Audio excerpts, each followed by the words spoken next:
Good evening, I'm Kevin Christopher. And I'm Nancy Cox. Thank you for joining us at 6. Educators are put in a position of trust, but tonight a Lincoln County special ed teacher and 2 instructional assistants face criminal charges for the alleged assault of a nonverbal student with autism. LEX 18's Lee Searcy has the details and how the 3 have been punished already in tonight's big story at 6. Police say the alleged incident involving a special ed student happened January 3rd in a classroom here at Lincoln County High School, and it was caught on video. His special ed teacher, Rebecca Spurlock, and 2 instructional assistants, Teresa Sparkman and Janie Hasty, not pictured, now each face a felony charge of second-degree criminal abuse. Allegations that drew an immediate reaction from the Lincoln County attorney. It wasn't good. According to court documents, the male student was walking around the class when Janie Hasty starts punching at his head, taunting him. The criminal complaint goes on to state, Teresa Sparkman and Janie had the student in a corner on the ground, and Janie twisted his arm and pulled him up off of the floor and shoved him, while at one point Teresa laughed.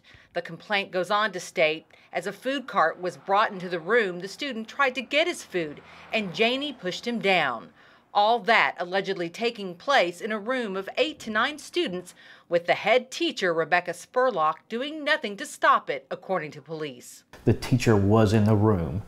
As to exactly what she saw, I don't know, but they felt like that there was enough from what they saw from the video that they did request charges against the teacher also. We put in a request to see that video, but for now it's not being released. Late today, the school district fired the 2 assistants and reassigned Spurlock to the Student Support Center immediately. Covering the news in Lincoln County, Lee Searcy, LEX 18 News. What is nice to see is that we still have some sunlight out there. Not a lot, but you're looking with your Kentucky One Health weather bug camera from EKU, looking off to the southwest, and boy, it's a pretty picture.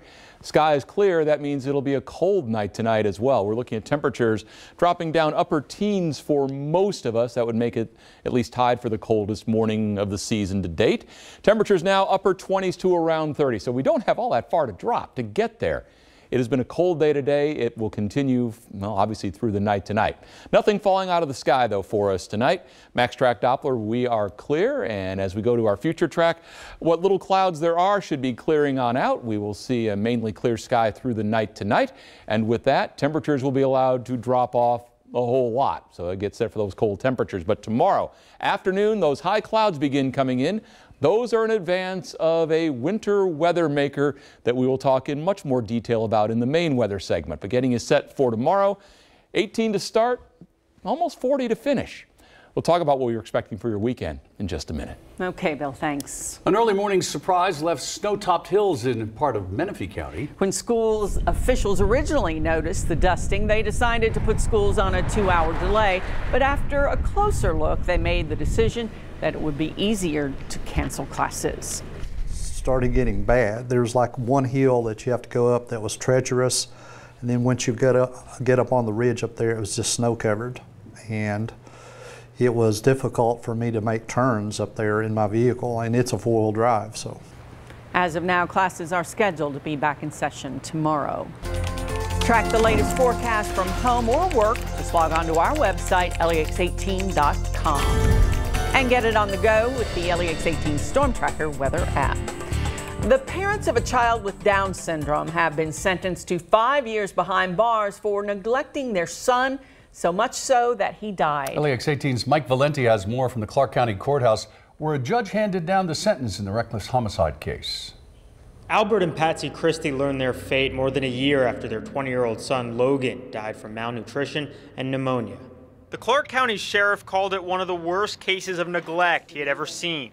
At the time of his death, Logan Christie weighed only 61 pounds. Albert Christie later admitting Logan hadn't been to a doctor in at least 2 years. An autopsy showed Logan had nothing in his stomach when he died. Despite the original murder charges, the parents were able to strike a deal with prosecutors, pleading guilty last month to reckless homicide. They're serving 5 years, which is barely anything, for abusing their son and neglecting their son until he died. This is personal for Caitlin Pepper. She's the founder of the organization Save Down Syndrome, and her brother Austin lives with Down syndrome. The whole family drove from Louisville for the sentencing today. He had nobody at all in this world, and part of what we want to do at my organization is also support people with Down syndrome and show them how loved they are and how wonderful they are. At one point, Patsy Christie's attorney said the parents loved Logan, but didn't do their due diligence.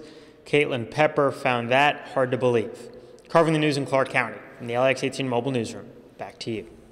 Police said Logan's bedroom was closed with padlocks and that he lived in deplorable conditions. Here's an update about the Crime Stoppers report we brought you Monday on LEX 18 News at 6. A man has been arrested in connection with a copper wire theft from a construction site at some Lexington property owned by the Salvation Army. According to the arrest citation, 44-year-old Jason Wallace stole the wire December 10th and 14th. Wallace was arrested yesterday in Lexington. The city of Pikeville will honor the life of a fallen police officer tomorrow. Officer Scotty Hamilton was shot and killed last March. John Hall will spend the rest of his life behind bars for the murder. Amanda Dodson, Gene Blackburn, Michael Sloan, and Gregory Sloan were sentenced in November after admitting they helped Hall escape police. Tomorrow's ceremony will correspond with Officer Hamilton's badge number. So at 1:11 in the afternoon on January 11th, there will be a moment of silence and prayer in the front parking lot of the Pikeville Police Department. Several schools throughout the county are asking staff and students to wear blue in his honor.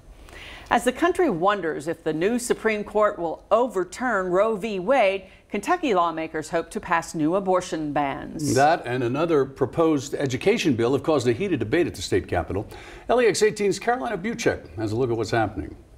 We stand united. With new U.S. Supreme Court justices on the bench, pro-life lawmakers here in Kentucky are hoping for a nationwide abortion ban. Let us pray for Senator McConnell and President Trump to bolster our federal judiciary with men and women who will reverse the holding in Roe v. Wade. Meanwhile, this group of about 30 pro-life lawmakers, only 5 of which are women, introduced new bills that would make abortion illegal in Kentucky as soon as a fetal heartbeat is detected, which is around 6 weeks. Pro-choice advocates say that essentially makes all abortion illegal because many women at that point don't know they're pregnant yet. Pregnancies are dated from the first day of your last period, which for those of you all that don't remember from sex ed, or who maybe never had sex ed because you grew up here in Kentucky, you might not know happens weeks before you even conceive. The pro-choice group wasn't the only one frustrated with lawmakers today. Teachers also came out to fight Senate Bill 3,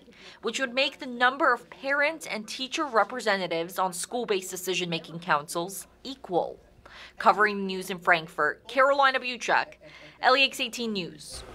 Well, it's day 20 of the government shutdown, just 1 day shy of being the longest shutdown on record. With paychecks and program funding questions looming, organizations such as God's Pantry Food Bank are bracing themselves for what a continued shutdown would mean for them.